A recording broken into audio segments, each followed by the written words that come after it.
নমস্কার বন্ধুরা, আজ বুধবার, এখন বাজে দুপুর ১:১। তো আজকে দুপুরে খাবারটা আমাদের একটু তাড়াতাড়ি হয়ে যাচ্ছে, কেননা আজ ছিল মৌনী অমাবস্যা। তো মৌনী অমাবস্যার জন্য মেয়ে আর আমি গেছিলাম কিন্তু গঙ্গায় স্নান করতে। তো মেয়ে আর আমি গঙ্গায় স্নান করে ওখানে মুলাজোড়া কালীবাড়িতে পুজো দিয়েছি। আর যে 10টা শিবলিঙ্গ আছে, তো তাদের মাথায় আমরা জল ঢেলেছি।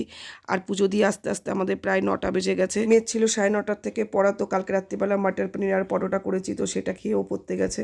আর বাড়িতে এসে পুজো দিয়ে উঠতে আমার প্রায় 10টা বেজে গেছে। তো 10টার পরে আমি একটুখানি চা আর বিস্কুট খেয়েছি। আর ছেলে যেহেতু পরীক্ষা চলছে, এর জন্য ওর পরীক্ষা এখন 10:30টায় শেষ হচ্ছে, আর 11টার মধ্যেই বাড়ি চলে এসছে। আর পুজো দিয়ে এসে কিন্তু আজকে খিচুড়ি রান্না করেছি, গোবিন্দভোগ চাল, মুগ ডাল, আর এর মধ্যে দিয়েছি ফুলকপি, আলু, গাজর, সিম। আর খিচুড়ি দিয়ে খাওয়ার জন্য ছিল বেগুন ভাজা আর বাঁধাকপি, কড়াইশুঁটি, আলু দিয়ে করেছি। আর ছিল মিষ্টি, যেটা ঘরের ঠাকুরকে দিয়েছিলাম। আর আমাবস্যার জন্য কিন্তু আজকে নিরামিষ করেছি। আর এদিকে ছেলের অবস্থা দেখো, ছেলে কিন্তু খুব রাগ করেছে, কেননা ওর খুব ইচ্ছে ছিল আজকে গঙ্গা স্নান করতে যাবে। তোমরা সবার ওর মুখটা দেখে নিশ্চয়ই বুঝতে পারছো যে কতটা ও রেগে আছে, কিন্তু ওর জন্য আমি গঙ্গার জল নিয়ে এসেছি বোতলে করেও, সেটা দিয়ে স্নান